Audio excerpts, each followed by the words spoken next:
Guys, gagawa tayo ng special mix Maki Mono 54 pieces. Siyempre dapat maglagloves tayo para malinis tignan. Siyempre pagkain yung ating hawakan.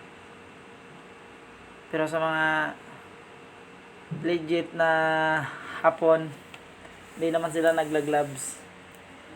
Pero malinis naman talaga ang kamay nila.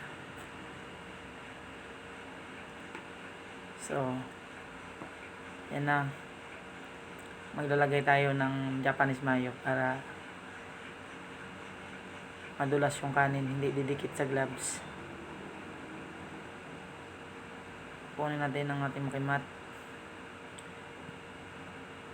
Gagawa tayo ng California Maki.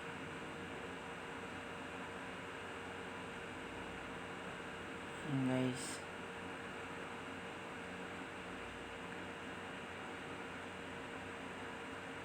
ayan, ang ating pong mix Maki Mono ay may siya, 4 na uri ng Maki. May California, Bansai Maki, Ebi Tempura Maki, and Tika Maki.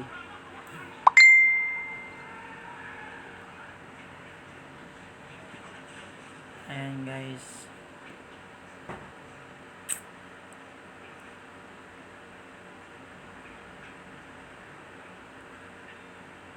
lagyan natin ng crab salad.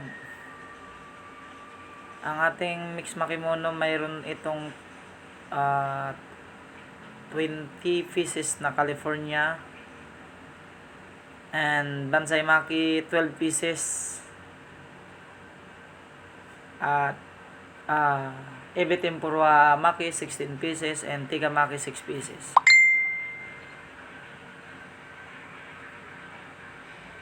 Yan.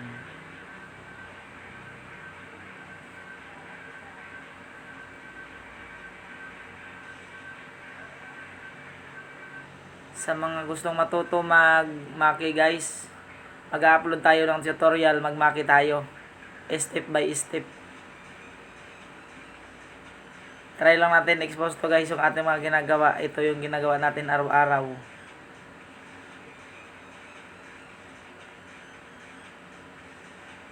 Sa mga baguhan lang din po ako mag YouTube, kaya try ko mag YouTube para save ko yung mga gawa ko, may memory. Yan lang guys, kadali yan guys, madali lang yung tignan.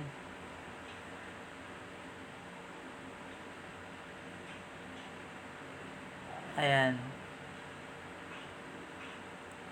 guys, ayan yung Bansai Maki natin. Instead na Bansai tuna yung loob, ginawa natin crab tempura Maki dahil hindi available yung tuna salad. Yan. Next,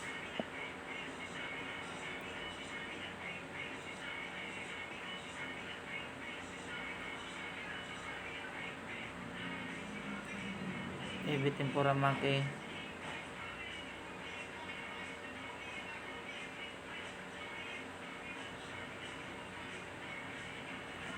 Mayonnaise,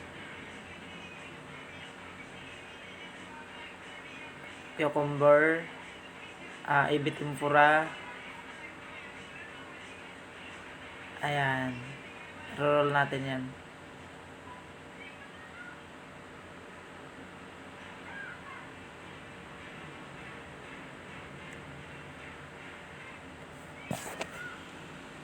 Lalagyan natin ng tempura flex yan guys, pero mas kilala sa tanuki. Sa Hapon tanuki yun, pero sa atin tempura flex.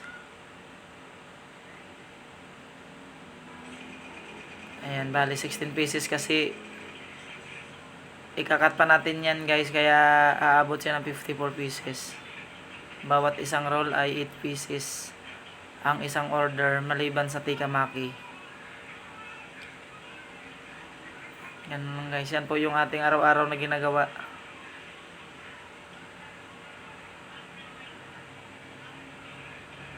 Ito po yung unang i-upload natin sa ating YouTube account.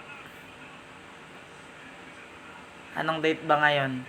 Date natin ngayon ay January 29, 2024. Shout out nga pala dyan kay Chef CJ Argos Catalan. May YouTube din po yan. Kaya lang tinatamad mag-upload. Tatry ko mag-upload para mainggan nyo.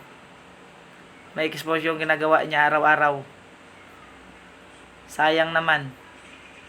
Ayan guys. Yan tikamaki guys. Yan ay tuna. Hilaw yan. Ayan. So pag tikamaki ang gagawin mo, hindi mo lalagyan lahat ng nori ng rice. Tingnan nyo guys. Hilaw po yan. Yan ang gusto ng hapon. Hilaw. Sa mga Pilipino kasi bihira yung kumain ng hilaw na tuna. Ayan. Lalagyan pa natin yan ng mayonnaise, then sriracha. Ayan guys Ayan. Ganyan lang siya. Ayan yung 6 na pirasong hiwa. Ayan.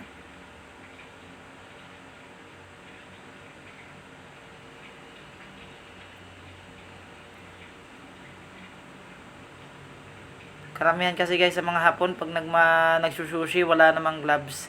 Sa ating gadiyamit tayo ng gloves kasi para flexible sa lahat ng makakakita. Minsan kasi may mga tao na pag hindi kinakamay mo yung pagkain, iba na yung iniisip nila. Kaya susunod tayo sa standard. Pero pag nasa Japan naman talaga, karamihan naman na nagmamaki, nakakamay lang. Pero malinis naman yung kamay nila. Ayan. Yan California guys. Yan po yung masago. Pwedeng yan, itlog ng salmon or sa itlog ng flying fish. Yan yung masago orange. Isa sa pinaka common na maki, California maki. Masarap kasi siya guys. Ang loob niya, crab salad and mango cucumber. Yan na guys. Simbolo natin sa bilao. Yan.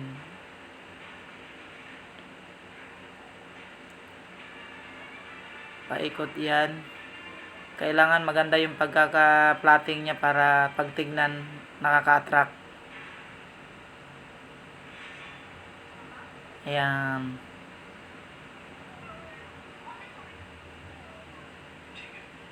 Sensya na kayo guys cellphone lang ang gamit natin. Mahirap lang tayo eh. Ayan yung bansay. Ayan. Yan yung isa sa pinaka bestseller dito natin na combo maki na bilao, 54 pieces kasi may ibi tempura maki na rin siya. Ayan na guys. Yan. Tempura.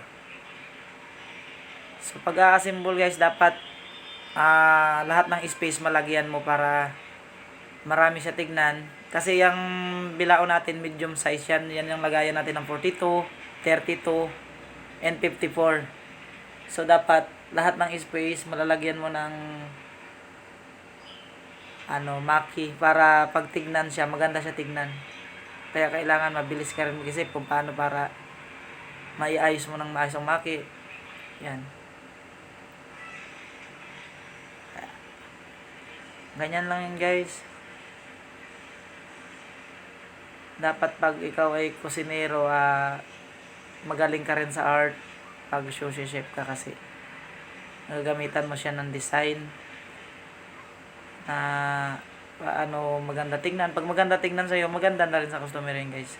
Yun ang unang iisipin mo, yung customer, kung maganda ba tingnan sa kanya. Yan. Lalagyan natin siya ng baran. Ito ay design, parang bermuda siya, bermuda grass o yung talahib, yan, para may green sa ating ginawa.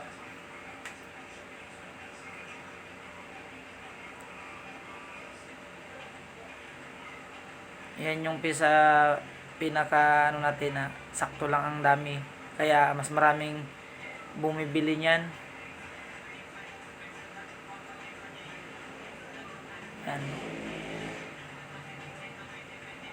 Next vlog natin guys, mag-upload tayo ng ng step by step ng pagmamaki. Para sa mga gustong matuto, pwedeng manood doon. Yan. Sa mga gustong mag-purchase po niyan, dito lang kami sa Pacifica Plaza Building, Buhay na Tubig, Imus, Cavite. Yan, yung nilagay ko na pink, guys, yan, Gary sapon, pero sa atin yan, luya na naka pickle ginger. Yan guys. Tapos lalagyan natin ng mayonnaise yan. Isa sa nagpapasarap yan sa maki, mayonnaise. Ayan na guys. Lalagyan natin yan paikot.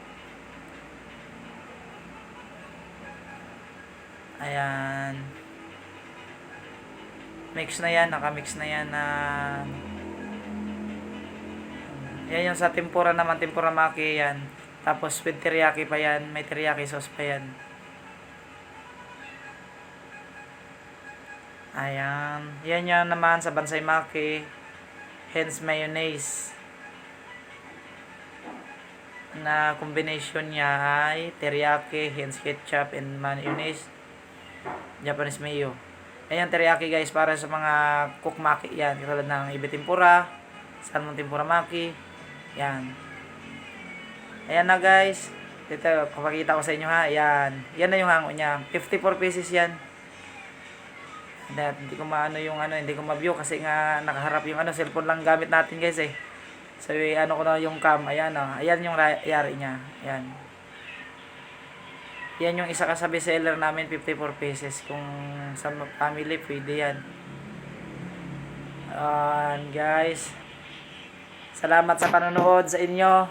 Sana mag-subscribe kayo sa ating munting YouTube channel. And thank you.